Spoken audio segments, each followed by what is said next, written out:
ব্যাটসম্যানরা আগে থেকেই জানে বলটা অফ কাটার হবে, তবু তারা তা সামলাতে পারে না।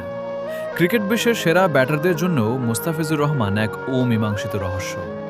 কেন এই বাঁহাতি পেসারের বল মোকাবিলা করা আজও বিশ্বের অন্যতম কঠিন চ্যালেঞ্জ? চলুন দেখে নিই। মুস্তাফিজের পেস এবং স্লোয়ারের গতির পার্থক্যের মধ্যে লুকিয়ে থাকে তার আসল জাদু। কোনো বল ১৩৫ কিলোমিটার গতিতে আসে, আবার ঠিক পরের বলটি ১১৫ কিলোমিটারে। ব্যাটসম্যানের টাইমিং পুরোপুরি এলোমেলো করে দিতে তিনি সিদ্ধহস্ত। কাটারগুলো পিছে পড়ে যেভাবে টার্ন করে, তা যেন অদৃশ্য কোনো শক্তির খেলা।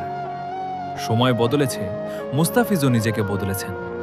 শুরুর দিকে সেই দুরন্ত গতি থেকে নিজেকে রূপান্তরিত করেছেন একজন ডেথ ওভার স্পেশালিস্টে। আইপিএল থেকে শুরু করে বিশ্বের বড় বড় সব টি-20 লিগ, সবখানেই তার কদর। বিপদের মুখে যখনই দলের উইকেট প্রয়োজন, তখনই মুস্তাফিজের ওপর ভরসা রাখাটাই এখন এক অলিখিত নিয়ম। এক হাতে মুস্তাফিজ, অন্য হাতে বাংলাদেশের বোলিংয়ের ভরসা। তার প্রতিটি উইকেট নেওয়ার ভঙ্গি এবং সেই বিনয়ী হাসি বাংলাদেশ ক্রিকেটের লড়াকু মানসিকতারই প্রতিফলন।